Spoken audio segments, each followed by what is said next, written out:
નમસ્કાર વિદ્યાર્થી મિત્રો, શ્રી કર્મયોગ વિદ્યા સંકુલ હબુકડ આયોજિત ઓનલાઈન વર્ગોમાં ધોરણ 9ના તમામ વહાલા વિદ્યાર્થી ભાઈઓ બહેનોને હૃદયપૂર્વક આવકારું છું. મિત્રો, સામાજિક વિજ્ઞાન વિષયમાં ચેપ્ટર 16 વિશે આપણે વાત કરી રહ્યા છીએ. આગળના 4 લેક્ચરમાં આપણે હવામાન, આબોહવા, મોસમી પવનો, ત્યાર પછી ઋતુ પરિવર્તનને અસર કરતા જે ધરી ભ્રમણ એની વાતો કરી. ત્યાર પછી મિત્રો આપણે વાત કરી હતી ભારતમાં જોવા મળતી આબોહવાની વિવિધતા, અને સૌથી છેલ્લે આપણે વાત કરતા હતા આબોહવાને અસર કરતા પરિબળો. તો મિત્રો, આબોહવાને અસર કરતા પરિબળો આમ જોઈએ તો મુખ્ય 4 છે. ક્યાં ક્યાં? તો કે સૌથી પહેલા આવશે અક્ષાંશ, સમુદ્રથી અંતર, સમુદ્રથી ઊંચાઈ, અને સૌથી છેલ્લે વાતાવરણીય દબાણ અને પવનો. આ 4 પરિબળો પૈકી આપણે 2 પરિબળો વિશે લેક્ચર નંબર 4 માં વાત કરી હતી. ક્યાં ક્યાં હતા તે પરિબળો? તો કે અક્ષાંશ અને સમુદ્રથી અંતર. હવે પછી આપણે આજના લેક્ચરમાં બાકીના 2 પરિબળો વિશે વાત કરવાની છે. એટલે કે ત્રીજું પરિબળ સમુદ્રથી ઊંચાઈ. જો સમુદ્રથી અંતર પણ મહત્વનું છે, અને સમુદ્રથી ઊંચાઈ અથવા સમુદ્ર સપાટીથી ઊંચાઈ તેમ કહો તો પણ ચાલે. આપણે તે બાબતને વધારે મહત્વ આપીએ તો એવું કહી શકાય સમુદ્ર સપાટીથી ઊંચાઈ. આ મિત્રો આબોહવાને અસર કરતું ત્રીજું પરિબળ છે.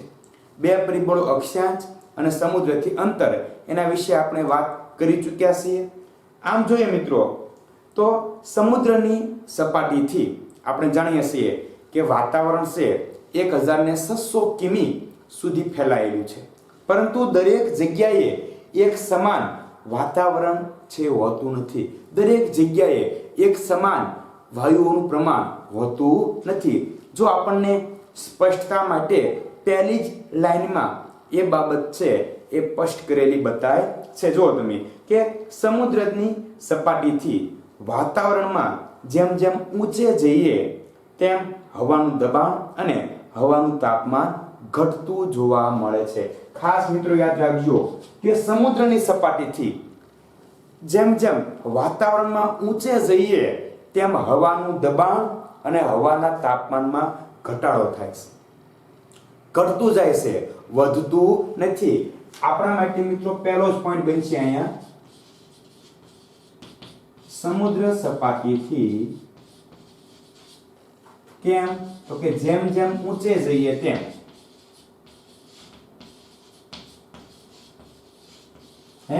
કે સમુદ્ર સપાટીથી જેમ જેમ ઊંચે જઈએ તેમ વાતાવરણ કહેવાય અથવા હવાનું પણ વાત કહી શકાય. આપણે કેવું હોય તો આપણા માટે હવાની બાબત લખેલી છે, એટલે કે હવાનું દબાણ અને તાપમાનમાં શું ફેર થાય છે. ઘણી વખત મિત્રો વિકલ્પમાં પૂછી નાખે, 1 માર્કમાં પણ પૂછે છે કે પૃથ્વી સપાટીથી જેમ જેમ ઉપર જઈએ તેમ વાતાવરણમાં શું ફેરફાર થાય છે. તો આપણને ખ્યાલ હોવો જોઈએ કે સમુદ્ર સપાટીથી અથવા પૃથ્વીની સપાટીથી જેમ જેમ ઊંચે જઈએ તેમ તેમ હવાનું દબાણ અને તાપમાન શું થાય છે? ઘટતું જાય છે. એટલે કે તેમાં ઘટાડો થાય છે. આ બાબતને આપણને સ્પષ્ટતા હોવી જોઈએ, સમજ હોવી જોઈએ અને ખ્યાલ પણ હોવો જોઈએ કે સમુદ્રની સપાટીથી ઉપર જતા જઈએ તેમ તેમ હવાનું દબાણ અને હવાના તાપમાનમાં ઘટાડો થતો જાય છે.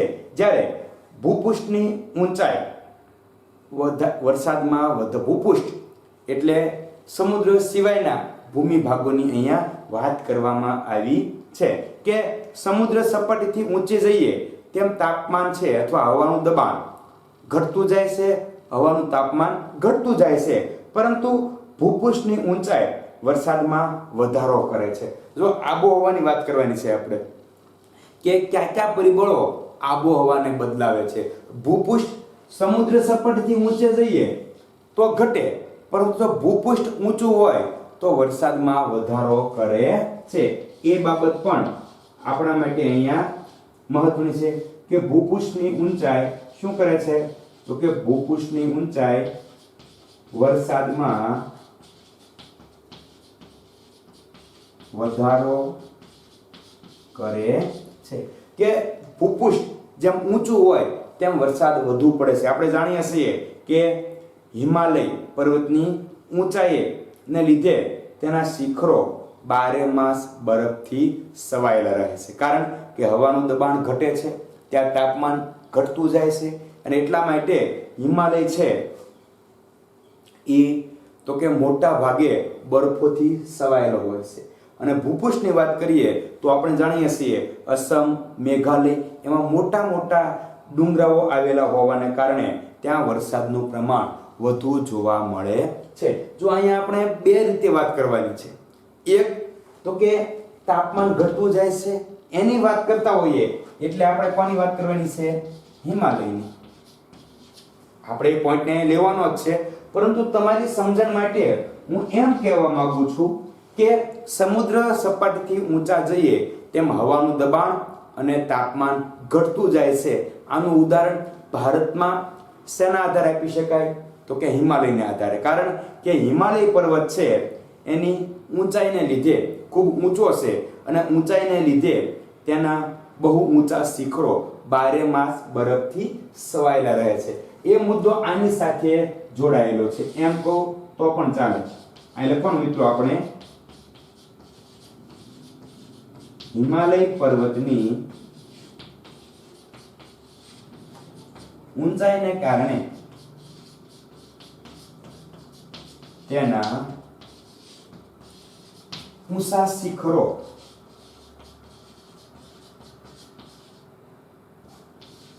બારે માસ બરફથી છવાયેલા રહે છે. જો હિમાલયની વાત આપણે અહીંયા તાપમાન અને દબાણના સંદર્ભમાં કરવાની છે કે તાપમાન અને દબાણના સંદર્ભમાં કઈ રીતે? તો કે સમુદ્રથી ઊંચે જઈએ તેમ તાપમાન ઘટે છે, હવાનું દબાણ ઘટે છે. એના સંદર્ભમાં હિમાલય પર્વતની વાત કરવાની છે કે હિમાલય પર્વત ખૂબ ઊંચાઈએ આવેલો હોવાથી તેના ઊંચા શિખરો 12 માસ બરફથી છવાયેલા રહે છે. કારણ કે ત્યાં તાપમાન પૃથ્વી સપાટી કરતા નીચું હોય છે, એટલે તે પીગળી જતા નથી, પણ 12 માસ તેમના તેમ રહે છે. અને જો ભૂપૃષ્ઠ ઊંચું હોય તો વરસાદમાં વધારો થાય છે.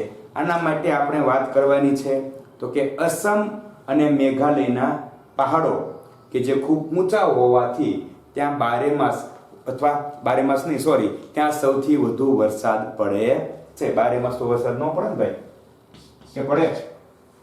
12 માસ વરસાદ ન પડે આપણા ભારતમાં. 12 માસ ઠંડી ન પડે અને 12 માસ ગરમી પણ ન પડે. કારણ કે આપણે એવા વિસ્તારમાં આવેલા છીએ ને. આપણે 13મા પાઠમાં પણ આ વાત કરી હતી કે ભારતની ભૌગોલિક રચના 3 બાજુએ સમુદ્ર, ઉત્તરમાં હિમાલય, એના કારણે આપણે કોઈ પ્રકારની ચિંતા કરવાની જરૂર છે નહીં. એટલે ભૂપૃષ્ઠની ઊંચાઈની મિત્રો વાત કરતા હોઈએ ત્યારે સ્પષ્ટ શબ્દોમાં લખી કાઢવાનું કે પૂર્વમાં આવેલા અસમ અને મેઘાલયના પહાડી પ્રદેશોમાં જેમ ઊંચાઈ વધતી જાય તેમ વરસાદનું પ્રમાણ વધતું જાય છે. એ પણ અહીં લખી શકાય મિત્રો કે અસમ મેઘાલયમાં ઊંચાઈ વધતા શું થાય છે? તો કે વરસાદનું પ્રમાણ પણ વધે છે. એટલે ઊંચાઈ વધતા વરસાદ વધે છે. એ આની સાથે સંલગ્ન મુદ્દો છે. જો બીજો અને પહેલો અને ત્રીજો મુદ્દો સરખો છે, બીજો અને ચોથો મુદ્દો તમારી સમજણ માટે એક સમાન આપેલો છે. હવે આ મુદ્દાની મારે વિગતે મિત્રો વાત કરવી હોય કે સમુદ્ર સપાટીથી ઊંચાઈ, તો એના વિશે મારે કશું જ નહીં. સૌથી પહેલા એક બાબત યાદ રાખવાની છે મિત્રો. હવે આપણે જે વાત કરવાની છે એ જ વાત કરવા જઈ રહ્યા છીએ કે સમુદ્રથી અથવા પૃથ્વી સપાટીથી ઊંચાઈએ જઈએ તેમ તાપમાનમાં કેટલો ઘટાડો થાય છે. જુઓ તમે કે પૃથ્વી સપાટીથી ઊંચે તરફ જતા 165 મીટરે 1 સેલ્સિયસ તાપમાન ઘટે છે. આનો મતલબ એ છે મિત્રો કે 1000 મીટરે 6.5 સેલ્સિયસ તાપમાન ઘટે છે. એ પણ લખી શકાય મિત્રો અહીંયા કે પૃથ્વીની સપાટીથી ઊંચાઈએ જતા શું થાય છે તો કે 165 મીટરે 1 સેલ્સિયસ તાપમાન ઘટે. 165 મીટર ઊંચા જાવ એટલે 1 સેલ્સિયસ તાપમાન ઘટે. એટલે અહીંયા સાદી ભાષામાં કેવું હોય તો 1000 મીટર એટલે કે 1 કિલોમીટરે 6.5 સેલ્સિયસ તાપમાન ઘટે. કેટલું ઘટે છે? 6.5 સેલ્સિયસ તાપમાન ઘટે છે. મિત્રો આ બંને આંકડાકીય માહિતી આપણા માટે અતિ મહત્વની છે. ઘણી વખત પૂછાય છે કે પૃથ્વીની સપાટીએ ઉપર તરફ જતા તાપમાનમાં શું ફેરફાર થાય છે. તો લખવાનું મિત્રો કે પૃથ્વીની સપાટીથી ઊંચાઈ પર જતા 165 મીટરે 1 સેલ્સિયસ તાપમાન ઘટે છે. એટલે કે 1000 મીટરે 6.5 સેલ્સિયસ તાપમાન ઘટે છે. તો મિત્રો આ વાત જે આપણે તમારી સમક્ષ રજૂ કરી તે વાત છે આબોહવાને અસર કરતા પરિબળો પૈકી સમુદ્ર સપાટીથી ઊંચાઈ. આપણે પહેલા વાત કરી સમુદ્ર સપાટીથી અંતર, બીજો મુદ્દો. તો એમાં સમુદ્ર સપાટીથી અંતરની વાત છે કે કેટલા કિલોમીટર અંતર છે. અહીંયા ઊંચાઈની વાત કરવાની છે કે ઊંચાઈ પર જતા શું થાય છે. તો મિત્રો સાવ સાદી ભાષામાં સમજાવવાનો પ્રયત્ન કરું તો આપણને આટલું યાદ રહેશે કે સમુદ્ર સપાટીથી જેમ જેમ ઉપર જઈએ તેમ હવાનું દબાણ અને હવાના તાપમાનમાં ઘટાડો થાય છે અને ભૂપૃષ્ઠની ઊંચાઈ પર જતા વરસાદમાં વધારો થાય છે. તાપમાન ઘટે સમુદ્ર સપાટીથી, હવાનું દબાણ ઘટે સમુદ્ર સપાટીથી, પરંતુ ભૂપૃષ્ઠની વાત કરીએ તો વરસાદના પ્રમાણમાં વધારો થાય છે. એના બંને ઉદાહરણ આપણે આપી દેવાના છે કે હિમાલય પર્વતની ઊંચાઈને કારણે તેના ઊંચા શિખરો 12 માસ બરફથી છવાયેલા રહે છે અને જો વરસાદમાં વધારો થાય એ મુદ્દાની વાત કરતા હોઈએ તો અસમ, મેઘાલયની ઊંચાઈ વધતા વરસાદ વધે છે. સાથે સાથે મિત્રો એવું પણ કહી શકાય કે પૃથ્વીની સપાટીથી ઊંચાઈએ જતા કેટલા તો કે 165 મીટરની ઊંચાઈએ જતા 1 સેલ્સિયસ તાપમાન ઘટે છે. એટલે કે 1000 મીટરની ઊંચાઈએ જતા તાપમાનમાં 6.5 સેલ્સિયસનો ઘટાડો થાય છે. તો આ મિત્રો આ પોઈન્ટ છે તેને આપણે લેક્ચર બુકમાં લખી લઈએ અને ખૂબ સરળતાથી આપણે વાત કરી સમુદ્ર સપાટીથી ઊંચાઈ અને હવે આબોહવાને અસર કરતું છેલ્લું પરિબળ એટલે કે વાતાવરણીય દબાણ અને પવનો વિશે વાત કરીએ. આપણે વાત કરીએ વાતાવરણીય દબાણ અને પવનો કઈ રીતે આબોહવાને અસર કરે છે. તો મિત્રો સૌથી પહેલા તો આપણે એ જાણવું પડે કે ભારત દેશ કેવા પ્રકારના પવનો ધરાવતો દેશ છે. તો ભારત ઉત્તર અને પૂર્વી વ્યાપારિક પવનો વાળા ક્ષેત્રમાં આવેલ છે. કે ભારત દેશ છે તે સમગ્ર વિશ્વમાં જે પવનોના અલગ અલગ ક્ષેત્ર પાડવામાં આવેલા છે એમાં ભારત વ્યાપારિક પવનો વાળા ક્ષેત્રમાં આવે છે. એટલા માટે આપણે વાતાવરણની વાત કરતા હોઈએ, પવનની વાત કરતા હોઈએ ત્યારે સૌથી પહેલા આપણે એ જાણવું પડે કે ભારત કયા ક્ષેત્રમાં આવે છે. તો એ લખવું પડે મિત્રો કે ભારત ઉત્તર પૂર્વી વ્યાપારી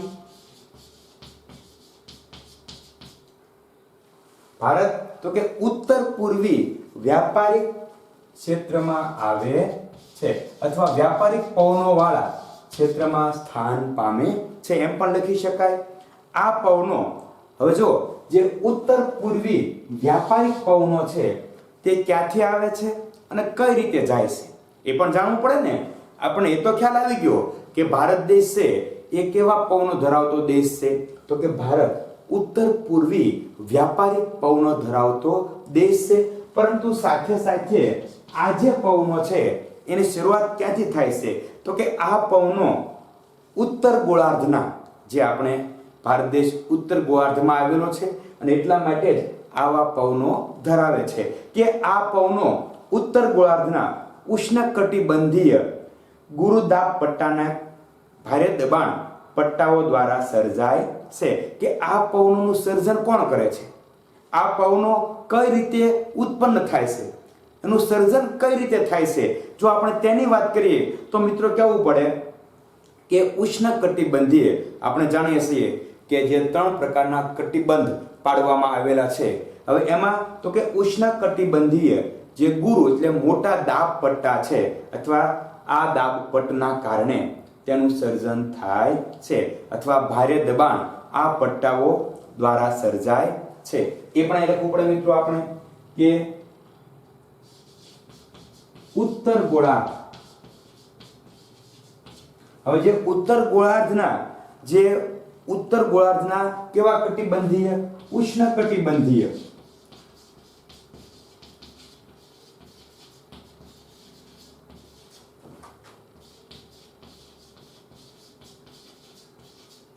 ગુરુદાબ પટ્ટા પણ કહી શકાય અને ગુરુદાબ પટ પણ કહી શકાય. એટલે ગુરુદાબ પટ છે એ ગુરુદાબ પટના ભારે દબાણથી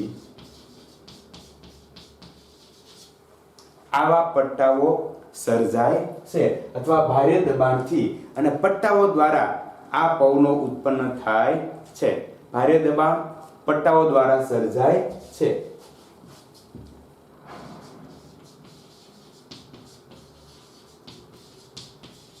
આ બીજો પોઈન્ટ થઈ ગયો મિત્રો.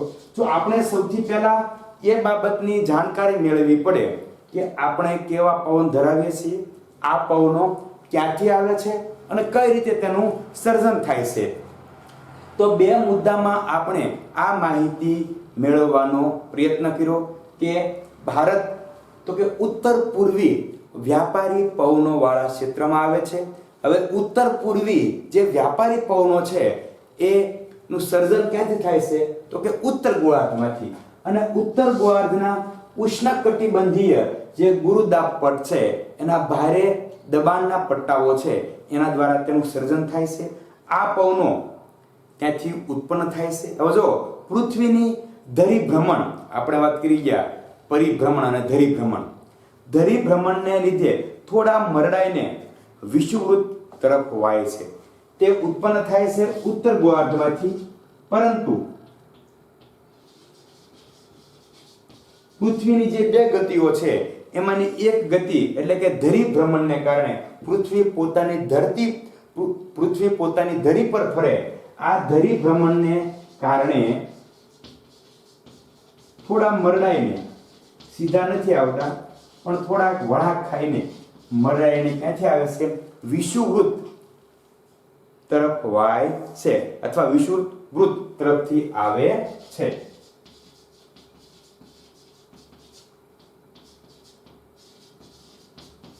આ ત્રીજો પોઈન્ટ થઈ ગયો મિત્રો કે ઉત્પન્ન થાય પછી પવનો કઈ રીતે ત્યાંથી ચાલે છે, તો કે ઉત્પન્ન થાય પછી ધરીભ્રમણને કારણે વિષુવવૃત્ત તરફથી વાય છે. આ એક નવો શબ્દ મિત્રો આપણા માટે આવે છે કે ભૂતકાળમાં આપણે જાણીએ છીએ કે દરિયાઈ માર્ગે જ્યારે આપણે બોટ ચલાવતા હતા અને આ ડીઝલ એન્જિન કે વિદ્યુત એન્જિનની શોધ નહોતી થઈ ત્યારે પવનો દ્વારા વાહન ચલાવવામાં આવતા હતા. સઢવાળી હોડી આપણે ચિત્રોમાં ઘણી વખત દોરી છે, પરંતુ અત્યારે આવી હોડી જોવા મળતી નથી. પરંતુ ભૂતકાળમાં જ્યારે આવા વરાળ એન્જિનની શોધ નહોતી થઈ ત્યારે આપણે તો કે આ પવનોને કારણે જ વ્યાપાર કરતા હતા અને એટલા માટે આ પવનોને વ્યાપારી પવનો પણ કહેવામાં આવે છે. જો તમે કે ભૂતકાળમાં દરિયાઈ માર્ગે થતા વેપાર માટે આ પવનો લાભ અથવા આ પવનોનો લાભ લેવામાં આવતો હોવાથી તેને વ્યાપારિક પવનો પણ કહેવામાં આવે છે. કયા પવનો? તો કે આ જે ઉત્તર પૂર્વી વ્યાપારી, જો ત્યાં પણ છે કે વ્યાપારિક પવનો, આ જે ઉત્તર પૂર્વી વ્યાપારિક પવનો છે એ ભૂતકાળમાં આપણને કઈ રીતે મદદ કરતા હતા? તો કે દરિયાઈ માર્ગે વેપાર કરવામાં મદદ કરતા હતા. એ પણ મિત્રો અહીં લખી શકાય, લખવું હોય તો કે ભૂતકાળમાં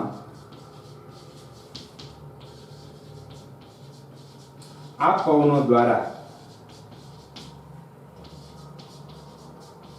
વેપાર કરવામાં આવતો હોવાથી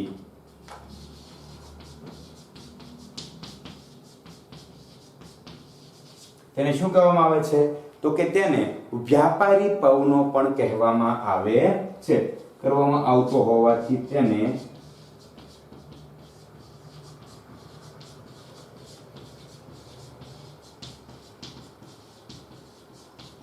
આ વાત થઈ ગઈ વ્યાપારી પવનોની. ઘણી વખત મિત્રો પૂછાય છે કે વ્યાપારી પવનો એટલે શું, અથવા આ પવનોને વ્યાપારી પવનો શા માટે કહેવામાં આવે છે? તો કે ભૂતકાળમાં આ પવનો દ્વારા વેપાર કરવામાં આવતો હોવાથી તેને વ્યાપારી પવનો કહેવામાં આવે છે. આ પવનો ભૂભાગમાંથી ઉત્પન્ન થઈને વાતા હોવાથી સામાન્ય રીતે ભેજનું પ્રમાણ ખૂબ ઓછું હોય છે. આપણે જાણીએ છીએ કે ઉત્તર ગોળાર્ધમાં ઉત્પન્ન થાય છે અને ઉત્તર ગોળાર્ધમાં જે ભૂભાગ એટલે જમીન સપાટી પરથી વાતા હોવાથી તેમાં ભેજનું પ્રમાણ હોતું નથી. ભેજનું પ્રમાણ ક્યારે હોય? તો કે સમુદ્ર સપાટી પરથી વાતા હોય તો તેમાં ભેજનું પ્રમાણ જોવા મળે છે. પરંતુ આ જે ઉત્તર પૂર્વી વ્યાપારિક પવનો છે તે તો કે ભૂભાગમાંથી ઉત્પન્ન થાય છે અને ભૂભાગ એટલે કે જમીન સપાટી પરથી જ હોય છે, એટલા માટે તેમાં ભેજનું પ્રમાણ ઓછું હોય છે. જો આપણે કઈ રીતે વાતાવરણમાં આબોહવાને આ અસર કરે છે એને સમજવાનો પ્રયત્ન કરી રહ્યા છીએ કે આ પવનો ભૂભાગ એટલે યાર સમજાઈ ગયું? જમીન, ભૂભાગ એટલે જમીનનો ભાગ કે જમીન પરથી ઉત્પન્ન થાય છે અને તેના પરથી વાતા હોવાથી તેના પરથી જ વાય છે અને તેના કારણે ભેજનું પ્રમાણ કેવું હોય છે? તો કે ભેજનું પ્રમાણ ઓછું હોય છે.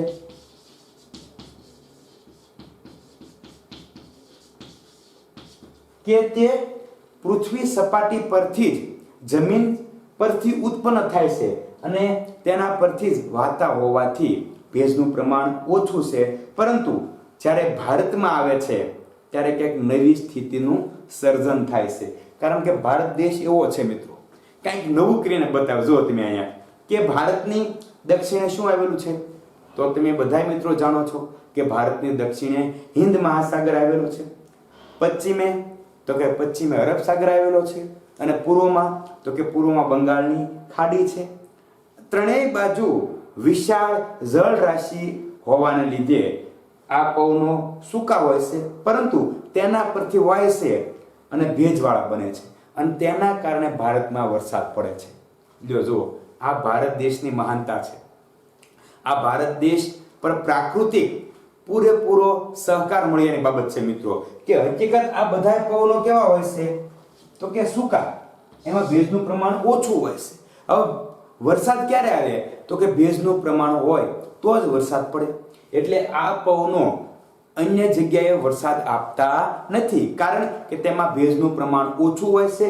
પરંતુ જ્યારે ભારતમાં આવે છે ત્યારે શું થાય છે? તો કે ભારતમાં અલગ અલગ સ્થળોએ અલગ અલગ વિપુલ જળ રાશિ ધરાવતા પ્રદેશો આવેલા છે. દક્ષિણમાં તો કે હિન્દ મહાસાગર, પશ્ચિમમાં તો કે અરબ સાગર, પૂર્વમાં તો કે બંગાળની ખાડી અને તેના પરથી વાતા હોવાથી ભેજવાળા બને છે અને ભારતમાં વરસાદ લાવે છે. આ આબોહવાની વિવિધતા છે કે આ જ પવનો અન્ય જગ્યાએ વરસાદ આપતા નથી પણ ભારતમાં આપે છે. શા માટે? તો કે ભારતમાં વિપુલ જળ રાશિ. હજુ મારે તમને લખવાની જરૂર નથી કે કઈ કઈ જળ રાશિ ભારત દેશમાં જોવા મળે છે. વિપુલ જળ રાશિ પરથી પસાર થતા શું થાય છે? ભેજવાળા બને છે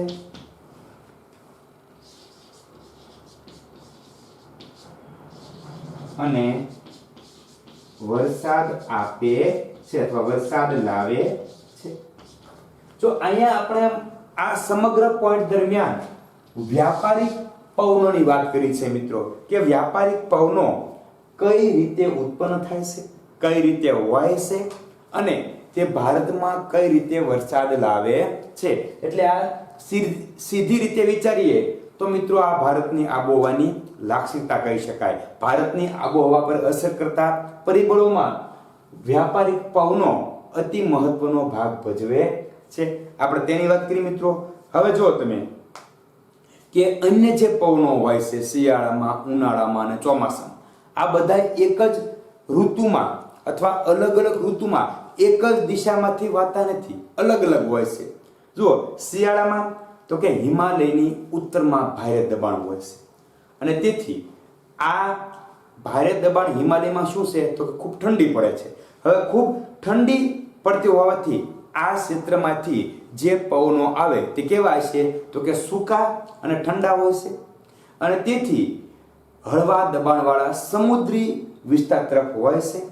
ઉનાળાની વાત કરીએ તો ઉનાળામાં તો કે મધ્ય એશિયા અને ભારતના ભૂમિ ભાગોમાં ઊંચા તાપમાનને કારણે હલકું દબાણ રચાય છે અને આ સમયે દક્ષિણ હિન્દ મહાસાગર પર ભારે દબાણ હોય છે અને તેથી હિન્દ મહાસાગર તરફ હલકા પવનો ખેંચાય છે અને આ પવનો મોસમી પવનો કહેવાય છે, જે પણ ભારતમાં વરસાદ લાવે છે. જો પવનોને કારણે પણ વરસાદ, ઠંડી અને ગરમીનું સર્જન થાય છે. સૂકા પવનો હોય તો ગરમી વધારે પડે અને સૂકા પવનો ક્યાં વાશે તો કે જ્યાં ગરમી પડશે ત્યાં. ઠંડા પવનો ક્યાંથી વાશે તો કે જ્યાં ઠંડી વધારે પડે ત્યાં. અને ભેજવાળા પવનો તો કે કોઈ પણ મિત્રો કોઈ પણ પ્રકારના પવન હોય પણ સમુદ્ર સપાટી પરથી પસાર થાય એટલે તેમાં ભેજનું પ્રમાણ આપોઆપ જોવા મળશે. એટલે હવે આપણે અન્ય ભારતમાં જે અલગ અલગ દિશાએથી જે પવનો હોય છે આપણે તેની પણ વાત કરવાની છે. એ બાબતની સ્પષ્ટતા પણ આપણે અહીંયા કરી લઈએ. જુઓ મિત્રો કે સૌથી પહેલી કઈ ઋતુ તો કે શિયાળાની વાત કરીએ. હવે શિયાળામાં શું થાય છે તો કે શિયાળામાં હિમાલયની ઉત્તરમાં ભારે દબાણ હોય છે. કે શિયાળામાં ક્યાં દબાણ હોય છે તો કે હિમાલયની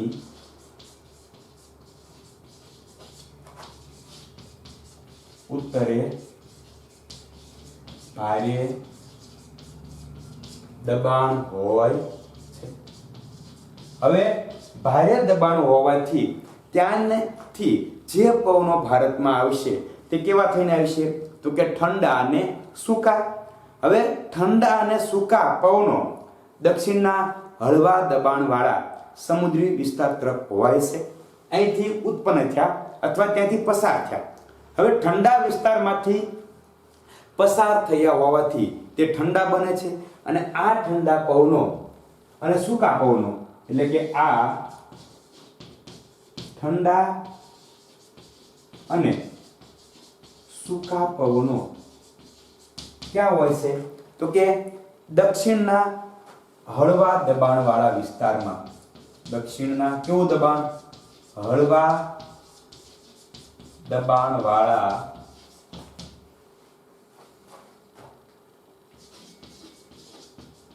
વિસ્તારમાં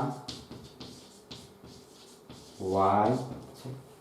કે આજે ઠંડા પવનો ઉત્પન્ન થયા. ક્યાંથી ઉત્પન્ન થયા?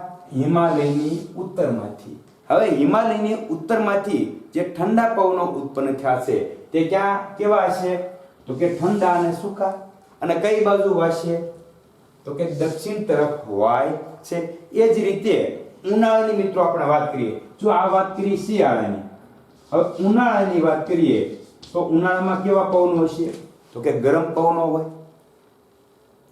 કે ઉનાળામાં મધ્ય એશિયા અને ભારતના ભૂમિ ભાગોમાં ઊંચા તાપમાનને કારણે હલકું દબાણ રચાય છે. ઠંડીને કારણે ભારે દબાણ રચાય અને ગરમીને કારણે હલકું દબાણ રચાય છે. તો કે ઉનાળામાં શું થાય છે? તો કે મધ્ય એશિયા અને સમગ્ર ભારતમાં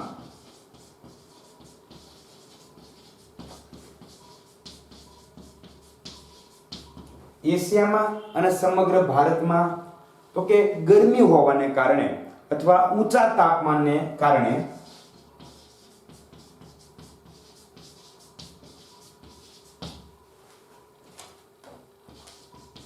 હલકું દબાણ રચાય છે. ગરમી પડે મિત્રો એટલે યાદ રાખવાનું કે હલકા દબાણની રચના થાય. ઠંડી પડે એટલે માનવાનું ભારે દબાણની રચના થાય. હલકું દબાણ રચાય છે. કે શિયાળામાં ઠંડુ દબાણ રચાય અથવા શિયાળામાં વધારે પડતી ઠંડીને કારણે ભારે દબાણની રચના થાય અને તે હિમાલય પરથી હોય છે. અને કઈ બાજુ એ પવનો આવે છે? તો કે દક્ષિણ બાજુ આવે છે. ઉનાળામાં શું થાય છે? તો કે મધ્ય એશિયા અને ભારતમાં ખૂબ ગરમી પડે છે અને તેના કારણે હલકા દબાણવાળા પવનો રચાય છે. હવે આ પવનો જ્યારે રચાય ત્યારે હિન્દ મહાસાગરમાં ભારે દબાણ હોય છે. અને સ્વાભાવિક છે મિત્રો કે ભારે પવનો હંમેશા હલકા પવનોને ખેંચી લે. જે રીતે ભારે વસ્તુ હલકી વસ્તુ પર વિજય મેળવે છે એ જ રીતે અહીંયા પણ ખાસ યાદ રાખવાનું કે જ્યારે ભારતમાં હલકું દબાણ રચાય ત્યારે હિન્દ મહાસાગરમાં ભારે દબાણ રચાયેલું હોય છે. આ કુદરતી પ્રક્રિયા છે. એ કોઈ દબાણ વધારવા કે દબાણ ઘટાડવા, સૂકા પવનો બનાવવા, ઠંડા પવનો બનાવવા, ગરમ પવનો બનાવવા આ કોઈના હાથની વાત નથી. આ કુદરતી બાબત છે. પરંતુ જ્યારે ભારતમાં હલકું દબાણ રચાય છે ત્યારે હિન્દ મહાસાગરમાં ભારે દબાણ હોય છે. અહીંયા હલકું દબાણ હોય ભારતમાં, પરંતુ હિન્દ મહાસાગરમાં ભારે દબાણ હોય છે અને ભારે દબાણ હોવાને કારણે આ પવનો તો કે ઉત્તર અને પશ્ચિમ તરફ મોસમી પવનો તરીકે હોય છે અને ભેજવાળા હોવાથી ભારતમાં વરસાદ લાવે છે. કારણ કે હલકું દબાણ છે ત્યાં ખેંચાય છે અને ખેંચાવાને કારણે તે મોસમી પવનો બને છે અને આપણે જાણીએ છીએ કે ભારતમાં વરસાદ મોસમી પવનો દ્વારા જ થાય છે અને આ મોસમી પવનો ભારતમાં ખૂબ સારો વરસાદ આપે છે. આ વાત થઈ ગઈ મિત્રો આપણા ચોથા પરિબળ એટલે કે વાતાવરણીય દબાણ અને પવનો. એમાં સૌથી પહેલા આપણે તો મિત્રો એ વાત કરવાની છે કે ભારત કયા પવનોવાળા ક્ષેત્રમાં આવે છે? તો કે ઉત્તર પૂર્વી વ્યાપારિક પવનોવાળા ક્ષેત્રમાં આવે છે. પછી ક્યાંથી ઉત્પન્ન થાય છે, કઈ રીતે હોય છે, શા માટે તેને વ્યાપારિક પવનો કહેવામાં આવે છે એની વાત કરવાની છે. પછી તો કે એ વાત થઈ જાય પછી આપણે એ સૂકા પવનો જમીન પરથી જ્યારે સમુદ્ર તરફ હોય છે અને સમુદ્ર પાર કરીને ભારતમાં આવે છે ત્યારે તે આપણને વરસાદ આપે છે. શિયાળાની વાત કરવાની છે મિત્રો કે શિયાળામાં હિમાલયની ઉત્તરે ભારે દબાણ હોય છે અને તેના કારણે ઠંડા અને સૂકા પવનો દક્ષિણના હલકા દબાણવાળા પ્રદેશ તરફ હોય છે. ઉનાળામાં મધ્ય એશિયા અને ભારતમાં ઊંચા તાપમાનને કારણે હલકું દબાણ રચાય છે, પરંતુ આ સમયે દક્ષિણમાં આવેલા હિન્દ મહાસાગરમાં ભારે દબાણ હોય છે અને તેથી હિન્દ મહાસાગર પરથી પવનો જે ઉત્તરના હલકા એના તરફ ખેંચાય છે અને તે હોય તેના કારણે તે વધારે વરસાદ આપે છે. ભારતીય વિસ્તારથી દૂર આવેલા કેટલાક પ્રદેશો ઉપર ક્યારેક વિશિષ્ટ ઘટના આકાર લે છે મિત્રો કે ભારતથી દૂર જે પ્રદેશો આવેલા છે એમાં પણ ક્યારેક વિશિષ્ટ ઘટનાઓ આકાર લે છે અને જેનાથી આબોહવાની દીર્ઘકાલીન પ્રણાલીમાં તે સમય પૂરતો થોડો તફાવત સર્જાય છે. થોડા સમયની વાત છે કે ઘણી વખત માત્ર ભારતમાં નહીં પરંતુ ભારતથી દૂર આવેલા પ્રદેશોમાં પણ થોડું ઘણું પરિવર્તન થાય છે, વિશેષ ઘટનાઓ બને છે અને આ ઘટનાને કારણે થોડા સમય માટે તે આબોહવામાં ફેરફાર લાવે છે. ભારતના હવામાન પર જે વિદેશી દૂર આવેલા પ્રદેશની વાત કરીએ તો જેટ સ્ટ્રીમ, પશ્ચિમી વિક્ષોભ, અનનિનો અને આઈટીસી ઝોન જેવી ઘટનાઓ અલગ અલગ રીતે અસર કરે છે. આમ છતાં એકંદરે ભારતની સમગ્ર આબોહવા મોસમી આબોહવાની લાક્ષણિકતા ધરાવે છે. ટૂંકમાં મિત્રો એટલું કહી શકાય કે દૂર પ્રદેશમાં જે અમુક ઘટનાઓ બને છે એની ભારતની આબોહવા પર અસર થાય છે, પરંતુ એકંદરે વિચારીએ તો ભારતની આબોહવા મોસમી આબોહવા બની રહે છે. એટલે કે ભારતની આબોહવા મિત્રો કેવી છે? તો કે ભારતની આબોહવા મોસમી આબોહવા છે. તો મિત્રો આ આપણે વાત કરી ભારતના આબોહવા પર અસર કરતા પરિબળો. 4 પરિબળો પૈકી આજે 2 પરિબળની વાત કરી, સમુદ્ર સપાટીથી ઊંચાઈ અને વાતાવરણીય દબાણ અને પવનો. આશા રાખું કે દરેક વિદ્યાર્થી ભાઈ અને બહેનને આ બાબત સારી રીતે સમજાઈ ગઈ છે. મિત્રો એકાગ્રતાથી એક ધ્યાને વિડિયો લેક્ચર જોવાથી મને વિશ્વાસ છે કે દરેક બાબત, દરેક મુદ્દો, દરેક ટોપિક અને દરેક લાઈન આપ સર્વ મિત્રોને સમજાઈ જશે. એટલા માટે મિત્રો ઓનલાઈન વર્ગોનો ઉપયોગ કરતા રહો.